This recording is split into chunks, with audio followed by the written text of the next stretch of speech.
अस्सलाम वालेकुम दोस्तों, आज की वीडियो में हम लोग करेंगे ये हमारे पास है question number 10 Cambridge O Level mathematics course book Dean Charles answer Ahmed से है कि एक्सरसाइज 1.8 का क्वेश्चन नंबर 10 हम लोग करने जा रहे हैं। लास्ट वीडियो में हमने क्वेश्चन नंबर 8 और क्वेश्चन नंबर 9 किया था।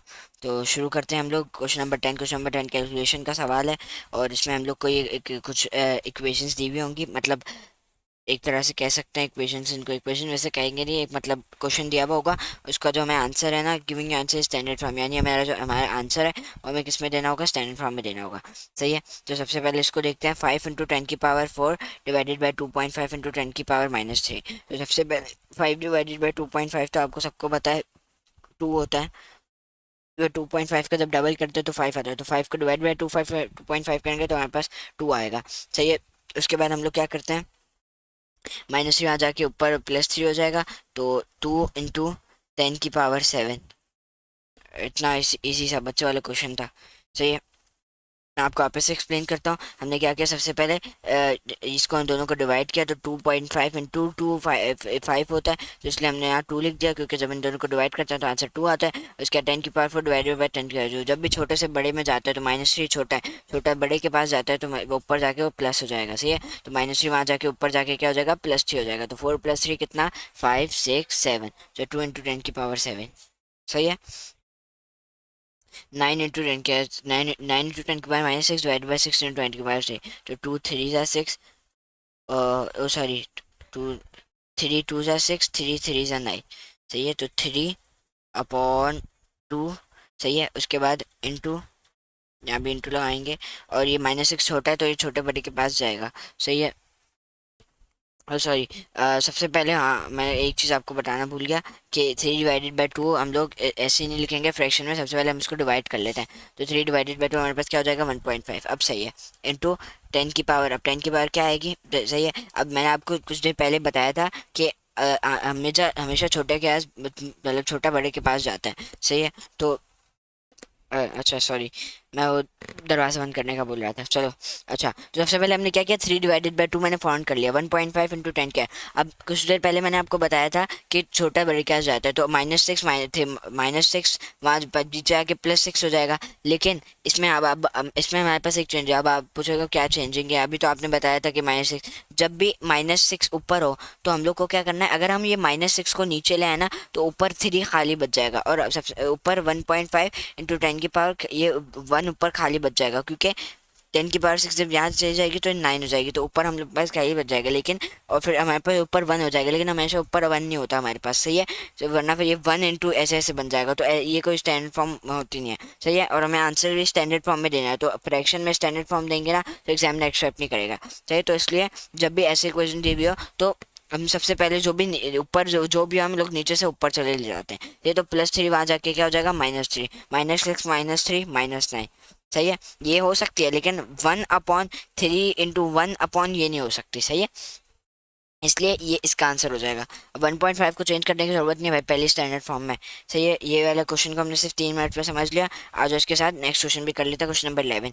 Use a calculator to evaluate the following, give your answer as ordinary numbers. सही है। 5 का स्क्वायर कितना होता है भाई, अच्छा सॉरी, 5 का स्क्वायर नहीं, 5 की पावर 5। 5 की पावर 5 कितनी है देखें, यहाँ नॉन कैलकुलेटर है, यहाँ नॉन कैलकुलेटर है, यहाँ कैलकुलेटर अलाउड है। सही है। तो हम लोग कर सकते हैं। 5 की पावर 5 हमारे पास कितनी हो जाएगी, 3125। 3125 -48/16 इंटू 10 की पावर -3। तो सबसे पहले हम लोग क्या करेंगे, 48 डिवाइडेड बाई 16 कर लेंगे, तो हमारे पास क्या आएगा, अ, शायद 3 आएगा। एक सेकेंड, हाँ 48 डिवाइडेड बाई 16 3 आता है। डिवाइडेड बाई 16 3, हाँ सही है 3। सही है। तो 3 सबसे पहले तो हम इसको माइनस करके 3 लिख देते हैं। सही है। -3, क्योंकि हमने ऐसे कर लिया, और इंटू, और सॉरी इंटू नहीं आएगा, वो आएगा नीचे, वो आएगा क्योंकि हमने 16 1 16 3 था, तो 3 ऊपर आया, अपॉन इंटू इंटू क्या लिखेंगे, 1 इंटू 10 की पावर -3, अब सिर्फ 10 की पावर -3 भी लिख दें चल जाएगा। सही है। अब 3 इंटू 10 की पावर -3। सही है। तो तब 3 इंटू 10 की पावर -3 हमारे पास कितना हो जाता है, ये -1 जाके 10 ये ऊपर चल जाएगा, 10 की पावर -3, तो इंटू 10 की पावर 3 हो जाएगा। इंटू 10 की पावर 3 यानी 3000 हो जाएगा, -3000। तो इसका आंसर हमारे पास क्या हो जाएगा, सिंपली 125। सही है। हाँ जाओ, नेक्स्ट क्वेश्चन की तरफ बढ़ते हैं। पेन का कलर चेंज कर लूँ मैं। 5 का क्यूब हमारे पास कितना होता है? 5 का क्यूब सबको पता है भाई 125 होता है। इनटू 7.2 का स्क्वायर कितना होता है? 7.2 का स्क्वायर होता है हमारे पास 51.84। 51.84 51.84 इंटू 10⁻⁻2 लिख देते हैं हम लोग एज इट इज। सही है।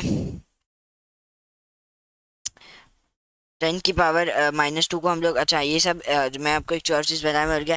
3 मल्टीप्लाई, ये प्लस है उसका, ये मल्टीप्लाई, तो हम लोग इसको भी ना डेसिमल में चेंज कर दो। 10⁻⁻2 सबको होता है कितना होता है? 0.1, 0.01।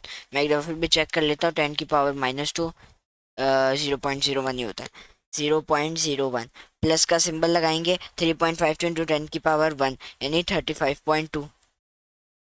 मल्टीप्लाई कर लो भाई। 125 इंटू 51.84, 125 इंटू 51.84 और into 0.01 enter press plus 35.2। So we get our answer as 100। Simply इसका आंसर क्या हो जाएगा? 100। अच्छा, हम 25 को 1.25 इंटू 10⁻2 भी लिख सकते थे, लेकिन हमें क्या बोला था? ऑर्डिनरी नंबर्स में देखना है। सही है। क्वेश्चन हमेशा अच्छे से रीड किया करें। अच्छा, अब ये इजी इजी क्वेश्चन है, तो ये दो क्वेश्चंस करते हैं क्योंकि मैं नहीं चाहता वीडियो की लेंथ थोड़ी लंबी हो, इसलिए चलो। Given that t is equal to 4 into 10⁻³ express 3t in standard form. Non calculator question है, पहले ही देख लें।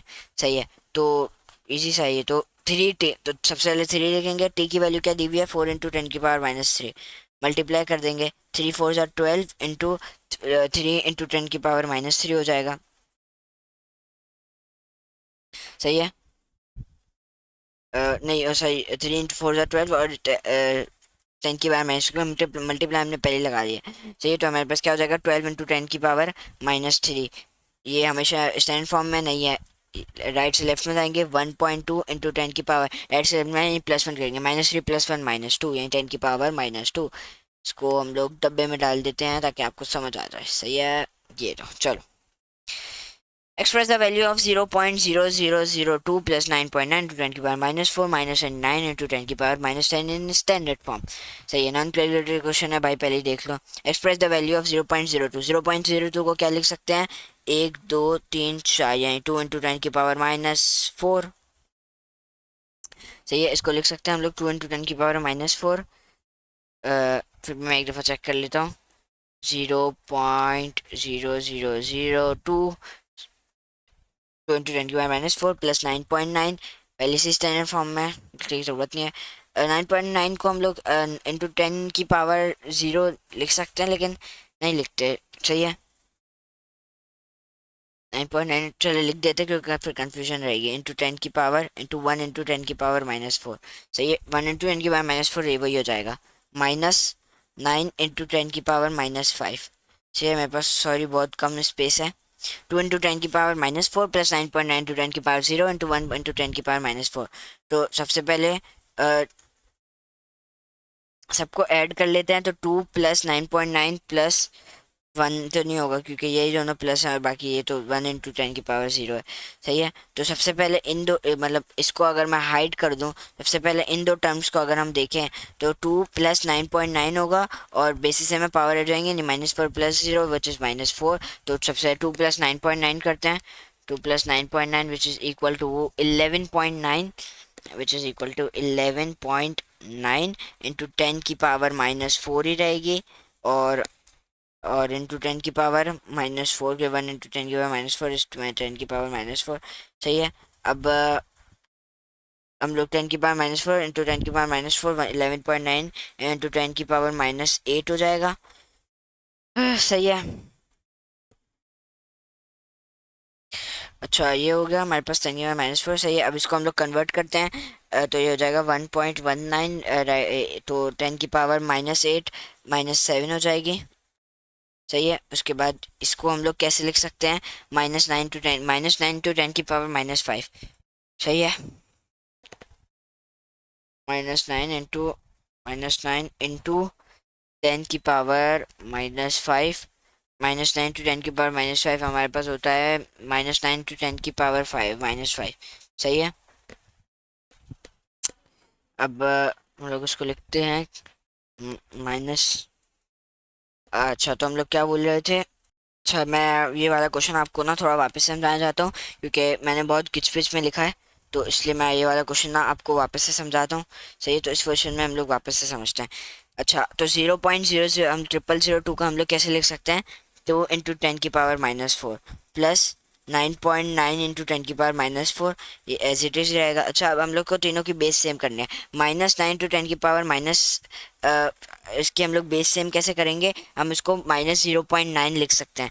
क्यों? क्योंकि हम लोग एक राइट से लेफ्ट में गए, राइट से लेफ्ट में करते हैं तो हम लोग क्या करते हैं? प्लस करते हैं, यानी इसमें +1। तो ये भी हमारे पास क्या हो जाएगा? ×10⁻⁻4। अब हम जो सारे कोफिशिएंट्स हैं ना उनको ऐड कर लेंगे, यानी 2 + 9.9 - 0.9। तो अगर हम 2 + 9.9 -0.9 करें, so we get the answer of 11। 11 × 10 क्योंकि सारी की एक ही सेम है, तो 10⁻⁻4 ही आएगा। सब 10⁻⁻4 10⁻⁻4 10⁻⁻4 है। सही है, तो तीनों एक ही आएंगे। सही है, क्योंकि 10⁻12 नहीं होगा। सही है, ये गलती नहीं कीजिएगा, तीनों एक ही हैं तो एक ही चीज़ आएगी। अगर अलग अलग होती तो हम लोग ऐड करते हैं डेफिनेटली। 11 × 10⁻⁻4। सही है, अब हम लोग स्टैंडर्ड फॉर्म में बिल्कुल नहीं है। स्टैंडर्ड फॉर्म में करने के लिए क्या करेंगे? एक प्लेस पीछे 1.1 × 10⁻, एक प्लेस पीछे गए, यानी -4 + 1 -3। सही है, 1.1 × 10⁻⁻3। मैं एक दफ़ा इसका आंसर चेक कर लूँ। 1.1 × 10⁻⁻3, that is our answer of the question number 13। Question number 13 का हमारे पास आंसर आ गया है। सही है, तो इंशाल्लाह जो नेक्स्ट वीडियो होगी हमारे पास, अगर आपको इस वीडियो के बारे से कोई भी क्वेश्चन हो तो प्लीज़ आप मेरे व्हाट्सएप नंबर पर कांटेक्ट कर सकते हैं, जो कि इस वीडियो के आपको डिस्क्रिप्शन में मिल जाएगा। और वैसे तो इतना कुछ मुश्किल था नहीं भाई इस क्वेश्चन में, इजी सा क्वेश्चन था। सही है, तो इंशाल्लाह जो हमारी नेक्स्ट वीडियो होगी उसमें हम लोग क्या करेंगे बच्चों? अगर आपको इस वीडियो के बारे से कोई भी क्वेश्चन हो तो आप प्लीज़ आप मेरे व्हाट्सएप नंबर पर कॉन्टैक्ट कर सकते हैं, जो कि आपको इस वीडियो के डिस्क्रिप्शन में मिल जाएगा, या फिर आप इस वीडियो के कमेंट सेक्शन में मुझे पूछ सकते हैं। और अगर आपको इस वीडियो की पीडीएफ चाहिए, बहुत सारी इस बुक की पीडीएफ चाहिए, तो प्लीज़ आप मेरे से कॉन्टैक्ट करें मेरे व्हाट्सएप नंबर पर। इंशाल्लाह नेक्स्ट वीडियो में हम लोग करेंगे। नेक्स्ट वीडियो में कौन सा क्वेश्चन करेंगे भाई? नेक्स्ट वीडियो में हम लोग क्वेश्चन 14 15 और आगे भी करते रहेंगे आगे भी क्वेश्चन। वे हमने 12 मिनट में, मतलब 12 13 मिनट में हमने 12 13 मिनट में हमने क्या कर दिया? पूरा क्वेश्चन नंबर कौन कौन से क्वेश्चन किए हमने? शायद 11 12 13 कर लिए इंशाल्लाह। जो 10 11 12 13 कर लिए शायद, तो इंशाल्लाह जो नेक्स्ट वीडियो होगी हमारे पास उसमें हम करेंगे क्वेश्चन नंबर 14। तो इंशाल्लाह मिलते हैं आपसे अगली वीडियो में, तब तक के लिए अल्लाह हाफिज़।